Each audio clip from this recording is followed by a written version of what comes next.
Abra sua Bíblia comigo em 1 Reis, capítulo 18, por favor.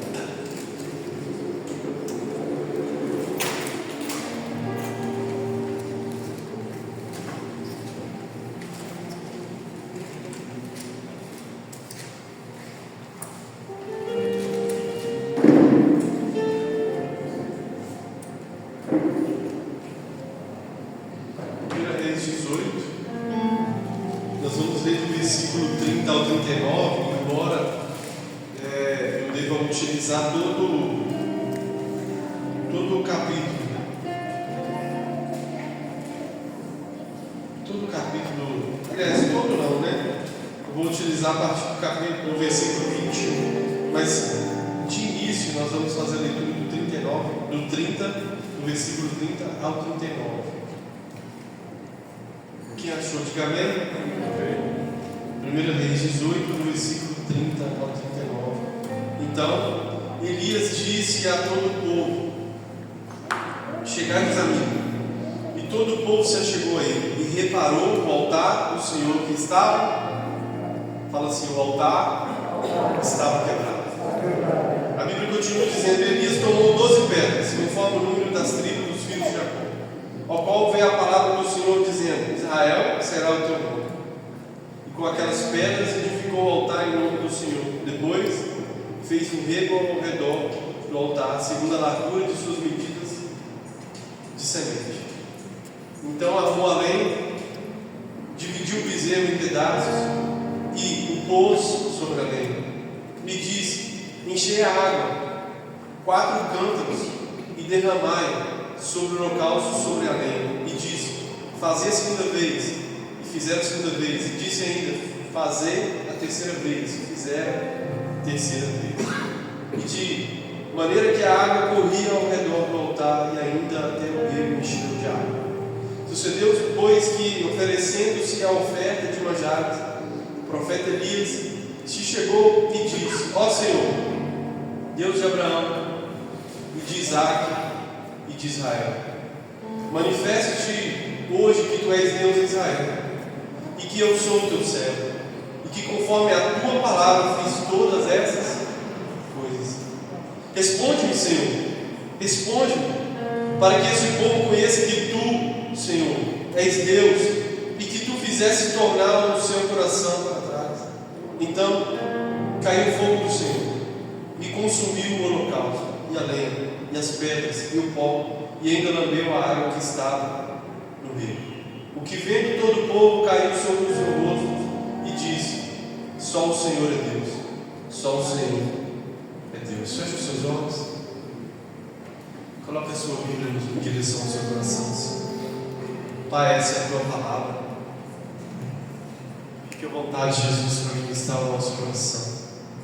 Nós queremos ouvir a sua voz. Nós estamos aqui, meu Pai, com anseio em ouvir o Senhor dizer palavras ao nosso coração.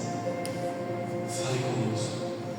Libera do teu poder, libera da tua graça, que essa palavra possa fazer morada em nós e mudar, meu Pai, a nossa realidade, mudar a nossa postura, mudar nosso entendimento, mudar a nossa forma de adorar o Senhor, mudar a nossa forma de buscar a sua face, mudar, meu Pai, tudo aquilo que precisa ser mudado. Somente o Senhor pode fazer isso, e nós cremos que o Senhor pode fazer através da sua doce palavra, em nome de Jesus, amém.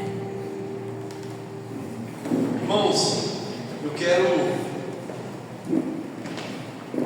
falar nesse dia de hoje com você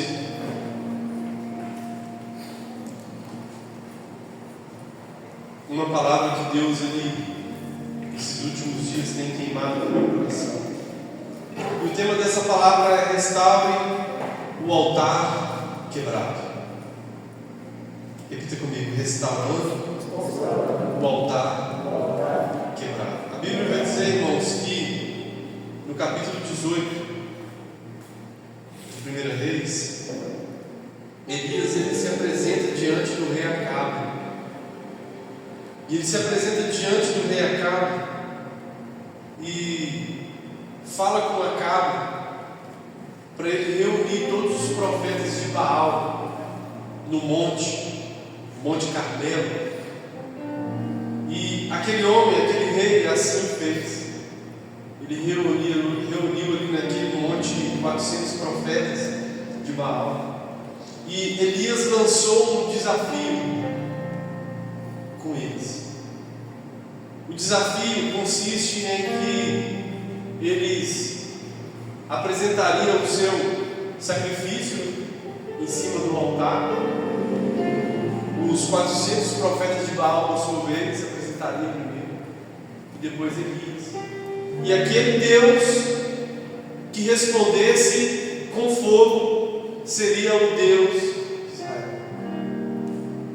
E a Bíblia fala, irmãos, que Elias assim o fez, desafiou aqueles profetas.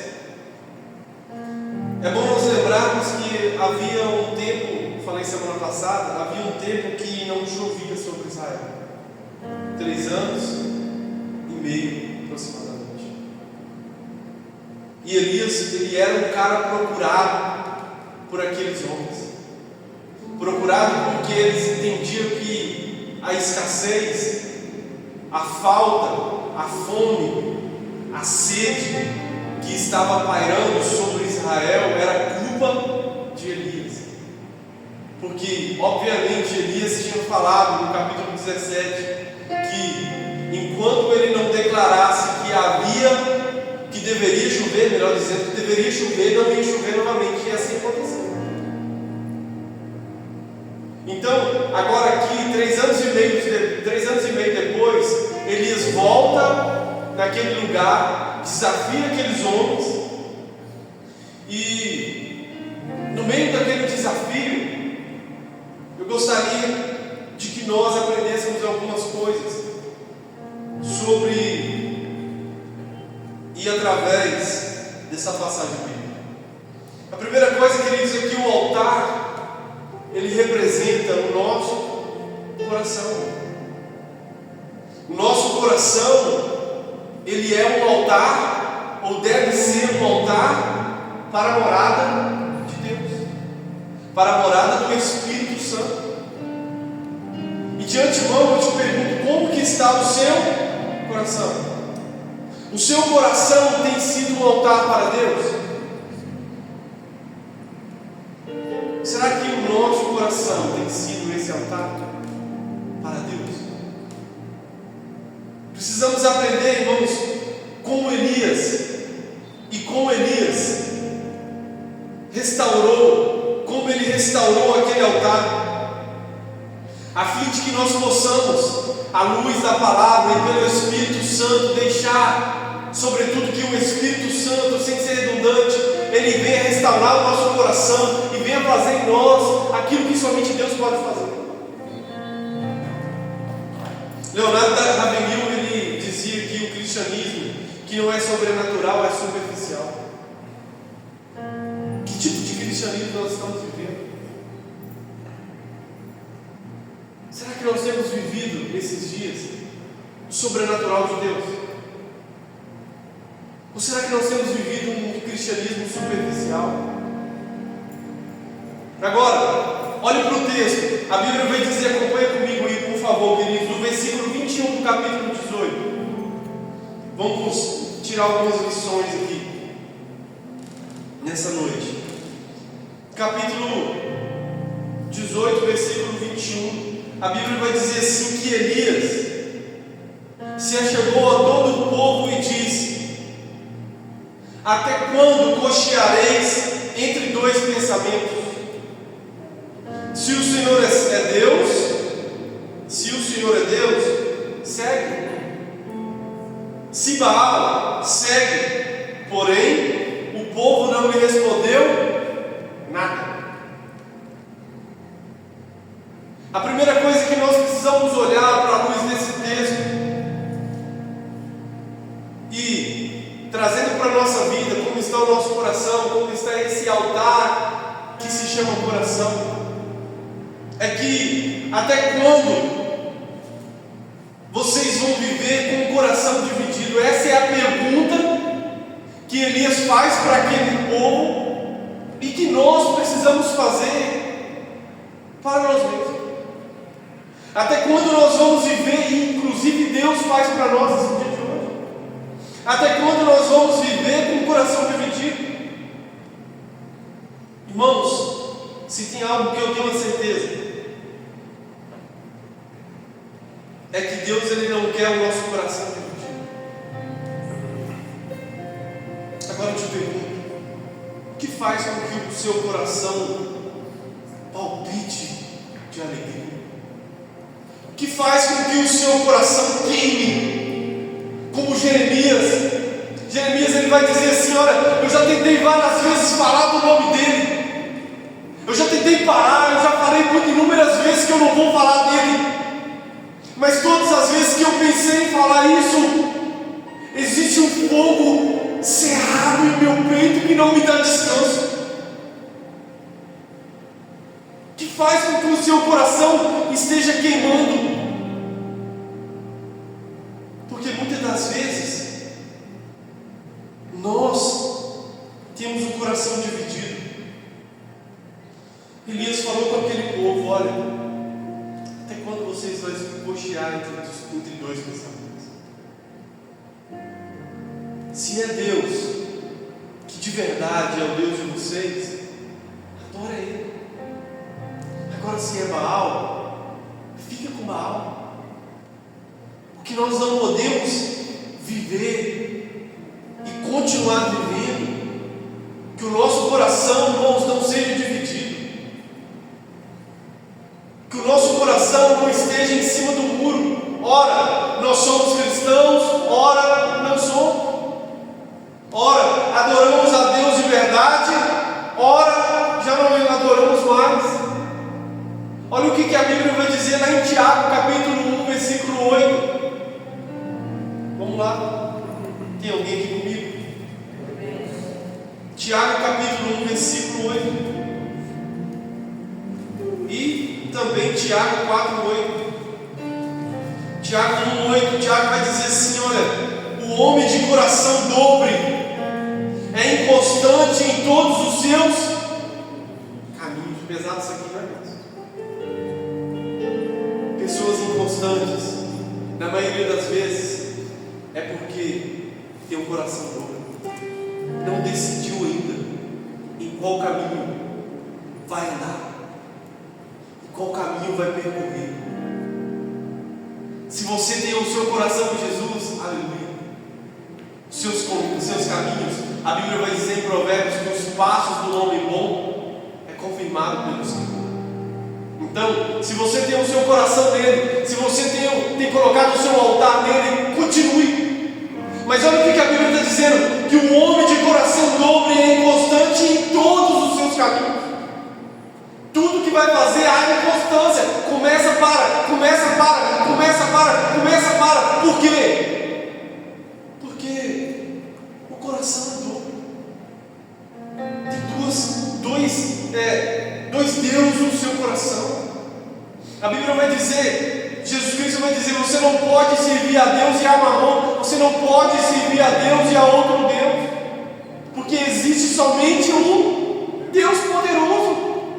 Logo, o que nós precisamos é ter um coração de uma única coisa, de um único Deus, de um único caminho. Logo, o que nós precisamos é entender isso, que o homem de coração reto, Deus vai confirmar os seus caminhos. Olha o que a Bíblia está dizendo. Tiago está dizendo: o homem de coração dobre é inconstante em todos os seus caminhos. O contrário também é verdadeiro. O homem de coração reto, Deus vai confirmar o seu caminho. Coloca a mão no seu coração. Me ajuda a pregar com o amor de Deus. Fala assim: Senhor, eu quero ter um coração reto. Eu quero ter um coração em Ti. Tiago 4,8. Olha o que Tiago vai dizer: olha, chegai-vos a Deus e Ele se achegará a vós outros. Limpai as mãos, pecadores, e vós de duplo ânimo. E vós de duplo quê? Purificai o coração. Aqui está a receita. Aqui está a falha, mas também Tiago dá a receita. Olha, vocês se acheguem a Deus, Ele vai se achegar a você, limpar as mãos, pecadores. Deixe o duplo ânimo de lado. Como você vai deixar o duplo ânimo de lado? Purifique o seu coração. E purificar o coração é ter o coração de um único Deus. Purificar o coração é deixar com que Ele limpe todas as mazelas do nosso coração. Limpa o meu coração, Senhor. Você pode dizer isso. Fala, Senhor, limpa o meu coração. Meu coração. Então, irmãos, a primeira coisa que nós precisamos entender é até quando vocês vão viver, até quando nós iremos viver com o coração dividido. Deus não quer que você divida o seu coração com mais nada, com ninguém. Seu coração precisa pertencer única e exclusivamente a Jesus. Único e exclusivamente a Ele. Segunda coisa, versículo 22, vai comigo, volta lá no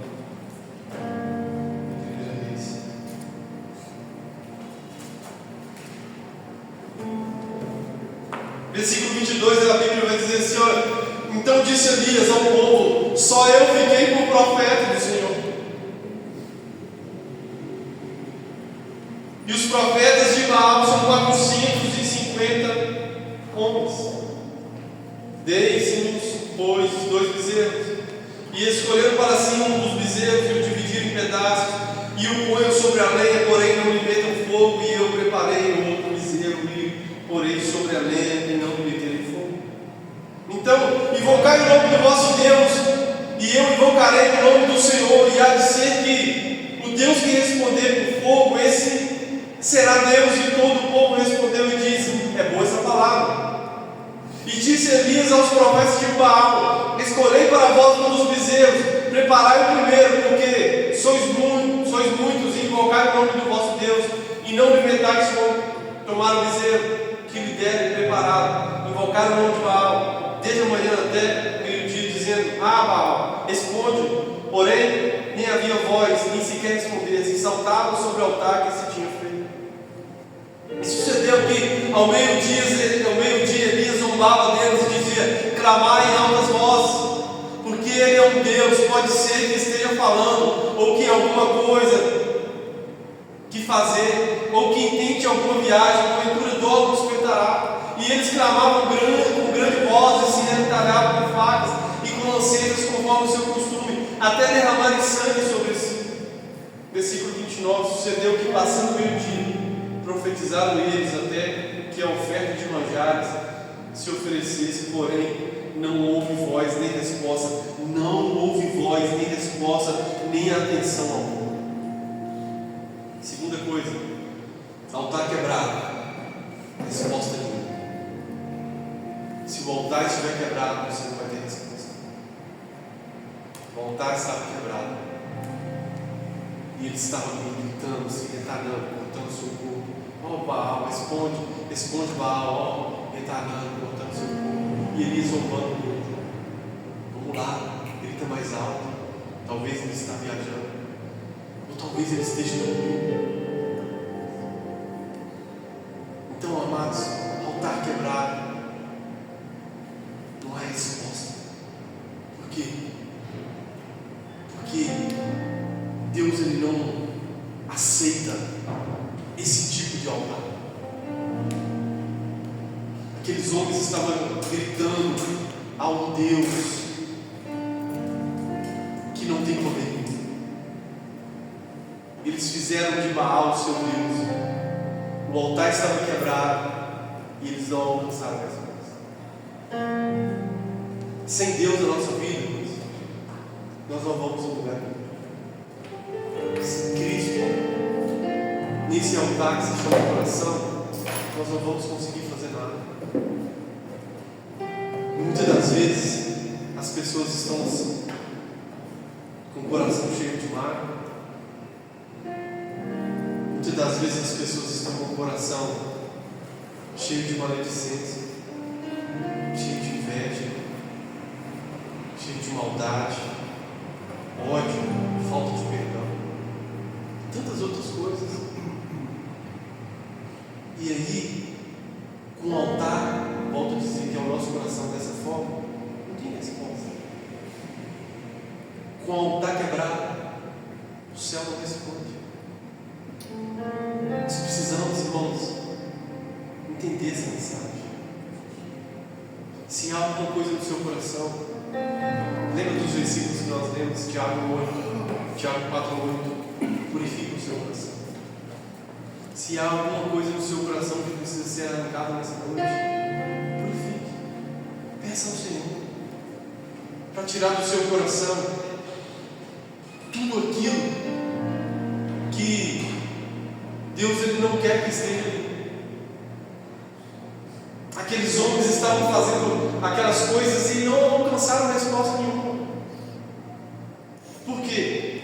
Porque o altar estava quebrado, as suas orações estavam sendo direcionadas de um lugar e para um Deus que não tem resposta. A Bíblia vai dizer que o Deus desse século cegou o entendimento das pessoas.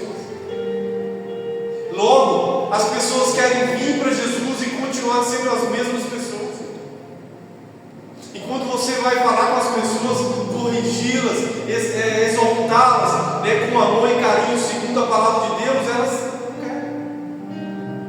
Mas o coração às vezes está cheio de inveja. O coração às vezes está cheio de maledicência. O coração às vezes está cheio de ódio. O coração às vezes, irmãos, está cheio, sabe, queridos, de coisas ruins. E como nós vamos chegar diante de um Deus tão maravilhoso, tão puro, com o coração cheio de maldade, com o coração cheio das coisas do mundo? Como nós vamos nos achegar diante dele desse jeito? Aqueles homens ficaram a manhã inteira fazendo algo e perdendo seu tempo. Irmãos, se nós não nos preocuparmos com isso aqui, nós vamos perder tempo. Perca de tempo.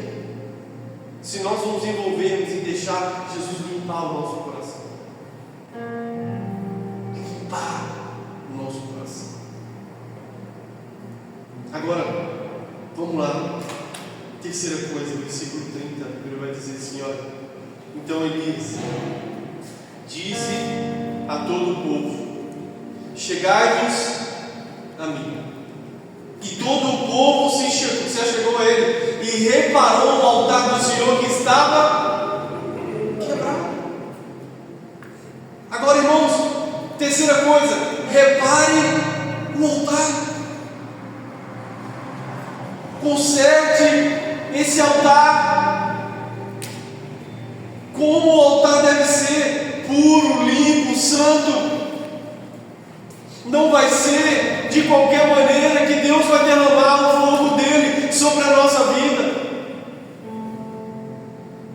Aonde você quebrou a aliança com ele. É tão interessante, irmãos, que nós sabemos. As pessoas sabem, mas reconhecer envolve humildade. Reconhecer envolve quebrantamento. Lembra de Apocalipse capítulo 2, o que Cristo falou com a igreja de Éfeso? Versículo 5: lembra-te de onde caíste, volta e pratica as primeiras obras e pratica o primeiro amor. Então, Jesus Cristo estava dizendo que aquelas pessoas precisavam voltar em um determinado lugar para poder restaurar, para poder voltar a viver aquilo que eles viviam anteriormente. Da mesma forma, não é diferente conosco. Porque nesses dias, nós estamos falando sobre oração, amém?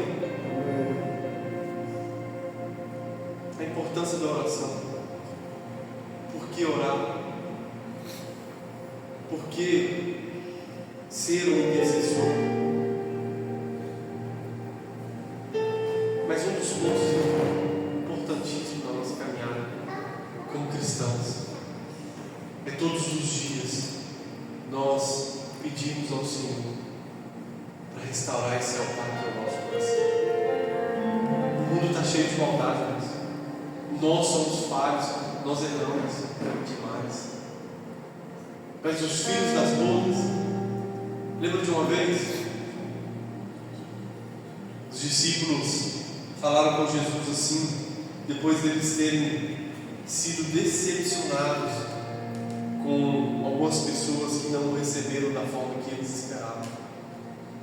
E os dois filhos de Zebedeu, João e Tiago, virou para Jesus e falou assim: o Senhor quer que a gente ore e manda descer fogo sobre eles e acaba com a vida deles? Jesus falou: não, vocês não sabem de que natureza eu sou. Entende? Jesus que estava ensinando aqueles discípulos: tira toda a maldade do seu coração.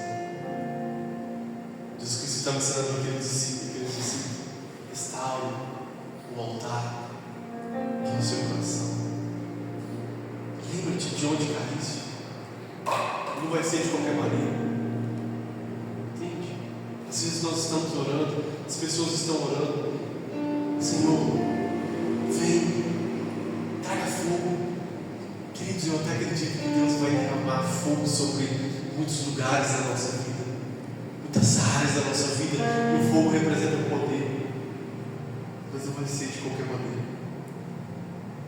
O altar precisa ser restaurado. Aqui a Bíblia está dizendo que Elias pegou e restaurou aquele altar. Não vou entrar aqui nas questões do que ele fez em si, que tem um significado importante, mas eu quero bater nessa tecla, irmãos, de que quantas pessoas que se distanciaram do Evangelho porque em algum momento quebrou a aliança com Deus, e esse altar ele foi despedaçado, que hoje a gente vai conversar com as pessoas e as pessoas não conseguem nem voltar, as pessoas não conseguem nem dar um passo em direção a Deus, porque em algum momento o altar foi quebrado, a aliança foi quebrada. Quarto, versículo 31, a Bíblia vai dizer assim que Elias tomou 12 pedras conforme o número das tribos dos filhos de Jacó, ao qual veio a palavra do Senhor dizendo: Israel será o teu nome. Com aquelas pedras edificou o altar em nome do Senhor. Depois fez um meio ao redor do altar segundo a largura de suas medidas de sangue. Então armou a lenha, dividiu o bezerro em pedaços e os pôs sobre a lenha. E disse: enchei de água 4 cântaros e derramai sobre o holocausto, sobre a lenha. E disse: fazei a segunda vez, fazei a terceira. E assim fizeram, de maneira que a água correu ao redor do altar, e ainda o meio se encheu de água. Olha para mim aqui, irmãos, o que a Bíblia está dizendo? Elias pegou 12 pedras, a Bíblia fala que ele restaurou o altar. Está aí na sua Bíblia. Pegou 12 pedras, segundo o número das tribos de Israel, qual vem a palavra do Senhor. Preparou todo aquele altar, colocou a lenha, dividiu o bezerro em pedaços, pôs sobre a lenha. Mas o que me chama a atenção nesse texto é que Elias, ele pegou muita água e jogou sobre aquilo, até que todo aquele altar estava encharcado, a Bíblia fala. E ao redor, o rego que eles fizeram ao redor daquele altar ficou cheio de água. Só que, irmãos, havia 3 anos e meio que não choveu. Logo, naquele dia, o sacrifício era água. Não tinha água em abundância naquele tempo. A Bíblia está dizendo que Elias sacrificou, colocou sacrifício sobre o altar. Da mesma forma, é o que nós precisamos entender nesses dias, que sem sacrifício não há poder. Se nós não nos sacrificarmos dia após dia, porque Paulo vai dizer em Romanos capítulo 12, versículo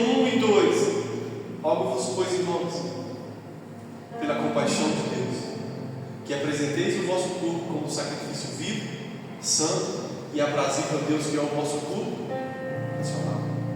E não vos conformeis com as coisas desse século, mas transformai-vos pela renovação do vosso entendimento, para que experimenteis qual seja a boa, perfeita e agradável vontade de Deus. Sem sacrifício não há poder. Agora, o que as pessoas nesses dias querem? O evangelho de facilidade. O evangelho fast food, comida rápida. Ligou, chegou. Encheu a barriga, dormiu. É assim. O evangelho, irmãos, Jesus Cristo falou assim: olha, que o reino dos céus se apodera dele por esforço. Obviamente, Cristo não quer, nós não precisamos de ninguém que suba no madeiro e morra novamente, não. Cristo cumpriu com todo o sacrifício que precisávamos que acontecesse. Mas nós, como seus discípulos, precisamos nos sacrificarmos dia após dia. Não em madeiro, mas sim abrir mão da nossa vontade. Sim, abrir mão da vontade carnal. Sim, abrir mão das coisas desse mundo. Sem sacrifício não há poder. Agora eu te pergunto, irmãos, o que você tem derramado sobre o altar do Senhor? O que nós temos derramado sobre esse altar? Que tipo de sacrifício nós estamos derramando sobre o altar? Para uns, às vezes, esse sacrifício pode ser a lágrima, o choro, o pranto. Porque a Bíblia vai dizer, queridos, em Salmos 34, versículo 18, que perto está o Senhor daqueles que têm o coração quebrantado. Logo, se nós nos quebrantarmos, procurarmos viver uma vida de quebrantamento em um mundo onde se prega, queridos, nós estamos inseridos em um mundo onde se prega, sabe, onde as pessoas têm que ser fortes, têm que ser duronas a todo tempo, têm que superar, igual o choro. O Evangelho está nos ensinando, a palavra de Deus está nos ensinando que perto está o Senhor daqueles que têm o coração quebrantado. Agora eu te falo, irmãos, volte a se entregar a Deus como um sacrifício vivo, porque sem sacrifício não há poder. Em que lugar você parou de orar? Em que lugar você parou de buscar a presença dEle? Em que lugar você parou de olhar para Ele? Porque outrora nós não medíamos esforço para poder gastar dias, gastar horas, gastar minutos na presença dEle. E nós, irmãos, corremos o risco, e muitas pessoas acontecem da seguinte forma, de que vai alcançando um conhecimento em Deus, vai deixando de viver aquilo que Deus não quer que você deixe de lado. Você precisa voltar a viver como um sacrifício vivo, sai do automático. Se derrame diante dEle. Às vezes fica até cansativo para mim, irmãos, confesso para você, de ficar falando as mesmas coisas, mas eu vou continuar falando até que Ele venha, entende? Até que Ele venha eu vou falar. Você precisa voltar a viver uma vida com Ele. Quantas vezes, irmãos, nós estamos aqui na quarta-feira na sala de oração e a presença de Deus vem e enche esse lugar. Os céus abertos sobre o quarto fechado. Fecha a porta do seu quarto. Fale com Deus, está lá, Mateus 6. Fale com Deus. E o Deus que pode todas as coisas vai ouvir a sua voz ali no oculto, no quarto fechado. Existe um Deus que ouve. As pessoas não querem jejuar mais, as pessoas querem comer. Comer, comer, comer. Irmão, o cristão precisa jejuar. O cristão precisa abrir sua Bíblia. Oh, que saudade. Que às vezes as pessoas deixam de viver, de você sentar na sua casa, abrir a Bíblia, e ao ler um versículo, você ficar ali horas e horas chorando, porque aquele versículo cortou o seu coração, porque aquele versículo, sabe que isso foi o mais profundo, no âmago do seu ser. Quanto tempo que você não faz isso? Quanto tempo que nós não nos sacrificamos?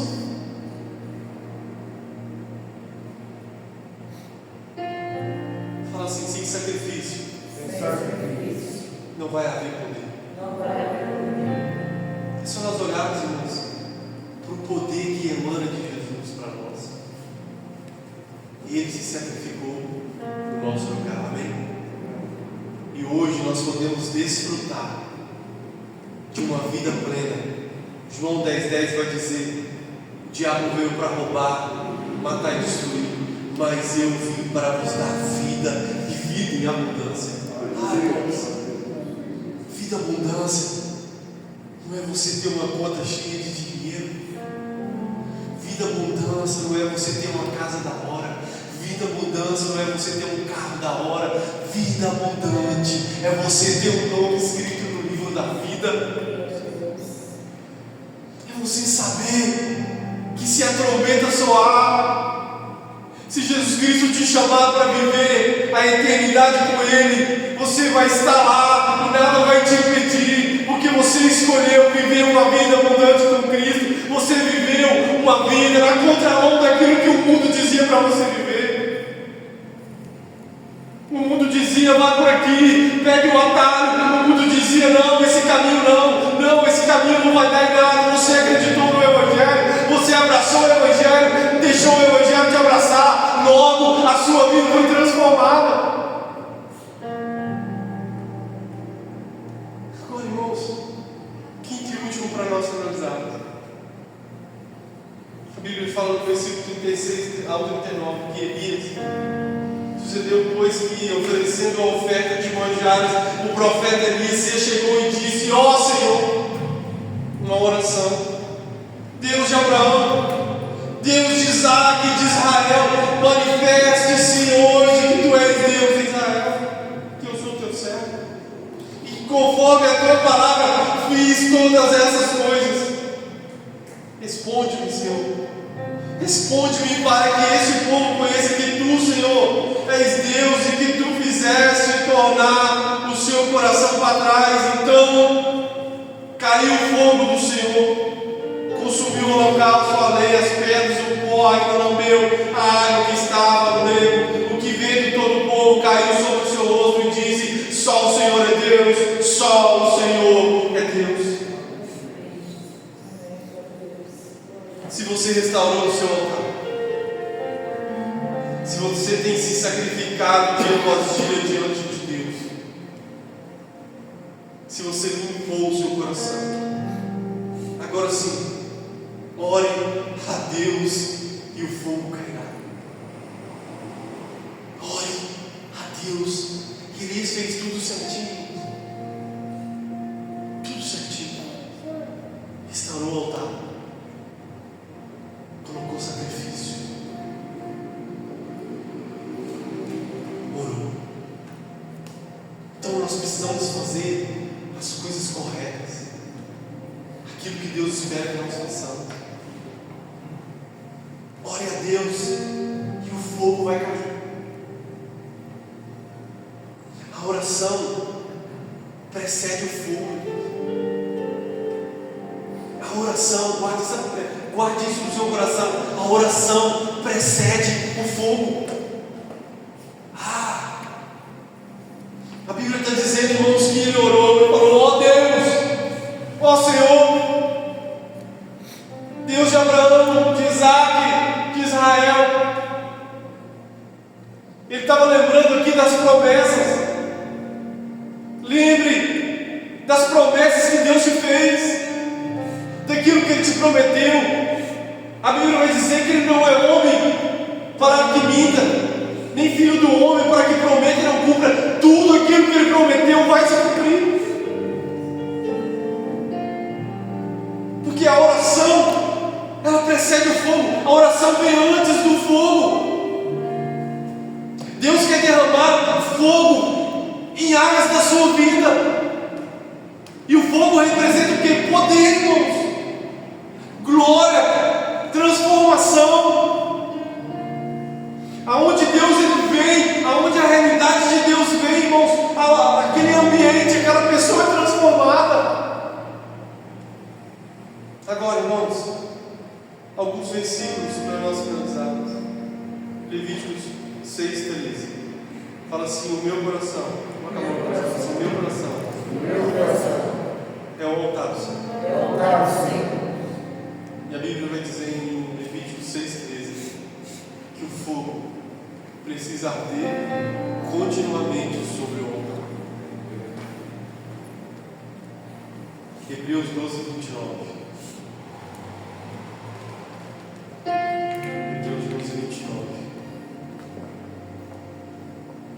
Porque o nosso Deus é o fogo consumo.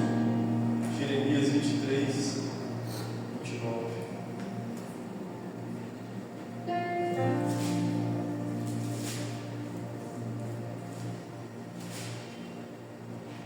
Não é a minha palavra como fogo, diz o Senhor, e como um martelo que esmiuça a pena.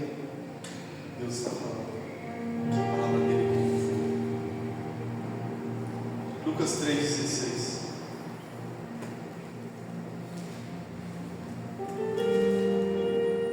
João Batista falando acerca de Jesus. Lucas 3:16. Respondeu João a todos, dizendo: eu na verdade vos batizo com água, mas eis que vem aquele que é mais poderoso do que não sou digno de desatar a correia das sandálias. Este vos batizará com o Espírito Santo e com fogo. Atos 2:3. Último versículo.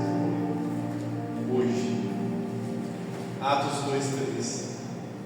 E foram vistas por eles línguas repartidas como de os quais pousaram sobre cada um.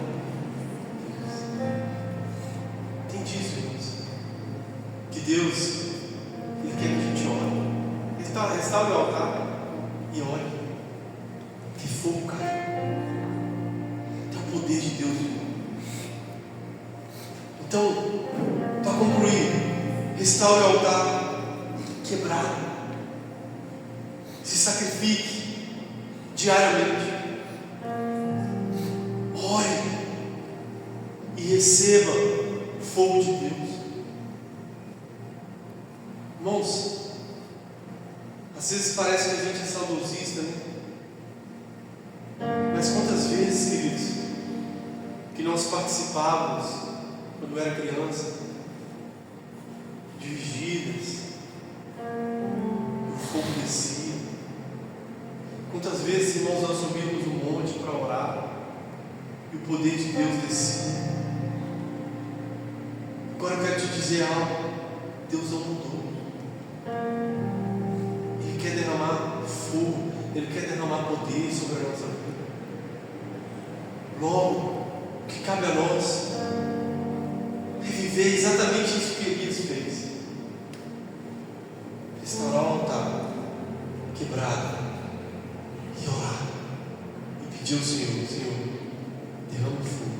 Existe alguém aqui nessa noite que carece, assim como eu, que Deus derrame fogo em muitas áreas da sua vida? Irmãos, eu careço demais em muitas áreas. Sabe, queridos? Eu quero orar juntamente com você nessa noite. você nessa noite. Eu gostaria de convidar você